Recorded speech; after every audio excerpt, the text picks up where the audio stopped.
As usual, we're in a beautiful remote boondocking location. We've made a whole series of videos about how retrofitting our RV with LEDs has improved dry camping. They draw far less power than incandescent, halogen, or even fluorescent lights, and they also stay cool, so that we don't heat up the RV unnecessarily. But we've owned our RV for nearly 16 years now, and back in 2005, RVs weren't available with LEDs, so retrofitting was the only option. Now that LEDs have become more common and their prices have come down, lots of RVs come with them from the factory. But the problem with those bulbs is that just like so many other components in an RV, manufacturers are highly motivated to keep costs down rather than going with the highest quality parts.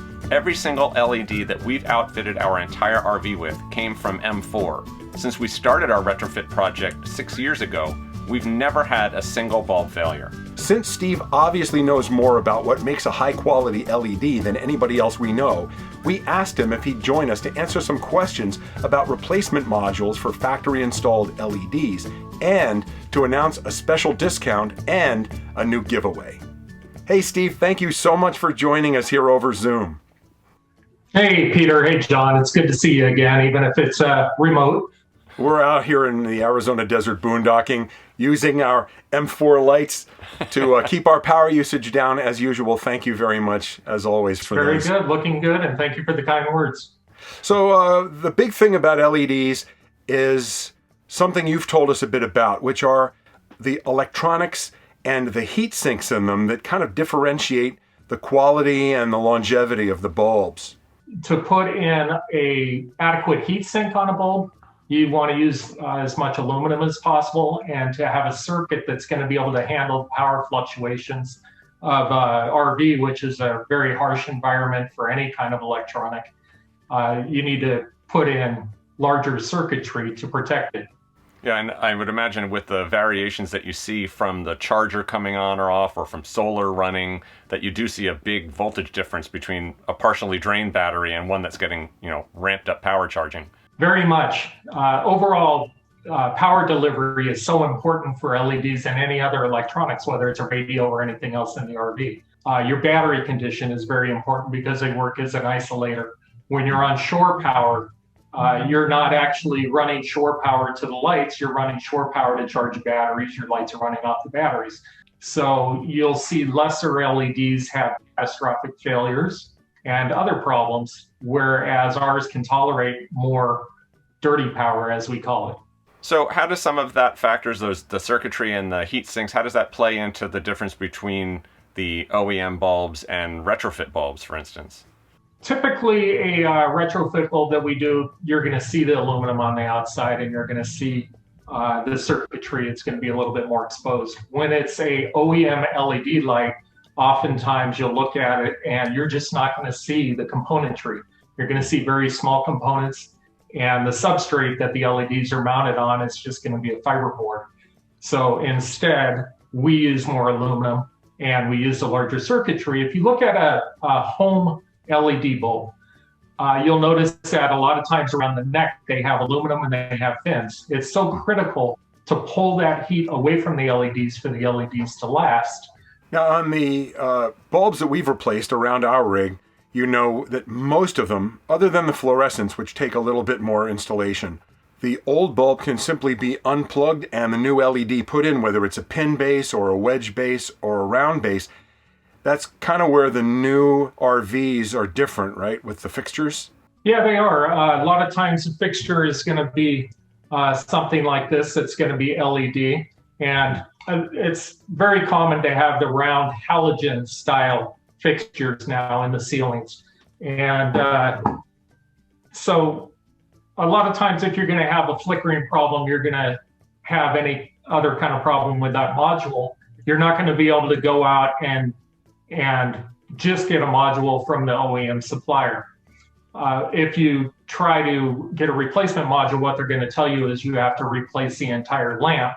So it's not quite plug and play anymore, but what kind of solution is there to that if somebody wants to, let's suppose they have a rig that's only, a couple of years old, it's out of warranty, but their LED that came from the manufacturer has gone bad. It's like, this is an original LED module. You notice the small components, small LEDs, and it has a full dish.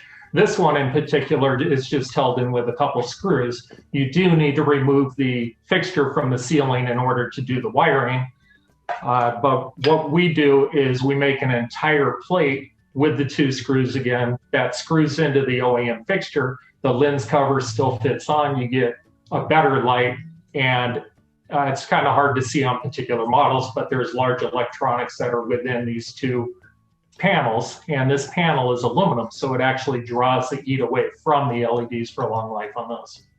We do a white finish on the front because visually, if you're looking up at your light, which you shouldn't do too much, but you're going to not see a big silver or discolored thing up inside the light. It's going to be a nice even look to it. And with that, with those modules, do you also have an option for picking light color now? The other reason that people, other than failures, want to change lights is they'll get an RV or be looking at an RV, and they might walk in, look at the light color and say, ooh, I hate that light color. There's warm white, which is a yellowish incandescent look. Some people love it. Some people hate it. There's cool white, which is a very sterile white light. Some people love it. Some people hate it. And then there's natural white that's in between the two, a little more acceptable to everybody. But if you purchased an RV or you're looking at RVs and you like everything about that RV except the color of the light in that LED module, we can swap them out. Yeah, that's what we've done. Like, these are natural white, and your recommendation to us when we thought we wanted warm white was to go to a cooler side of the spectrum and get natural white. And we have natural white throughout most of our RV now, and we think it looks the most natural, the most like daylight. I know that because I know what you have in there. I know what you like, but also your viewers oftentimes say, well, the RV geeks have natural white. I need natural white. And I said, that's good. It is a great color. But what you need to do is you need to look at the colors. And if there's anybody else that spends time with you in that RV, look at the colors together. And you have a great video that's on color choices. And I have a dedicated page on our website with a bunch of pictures and information on color choices. Be sure to check those out and decide what you like, because I'm not going to be spending too much time in their RV, nor are you, but they will be. Steve, you mentioned to us when we talked about setting up this call that you wanted to do a special giveaway for this time of year while people are getting their RVs ready, and do double the normal RV Geeks 5% discount. 10%, is that right? Yep, we're going to do that. It's a lot of people aren't traveling right now. A lot of people are spending the time getting their rigs ready for the summer again.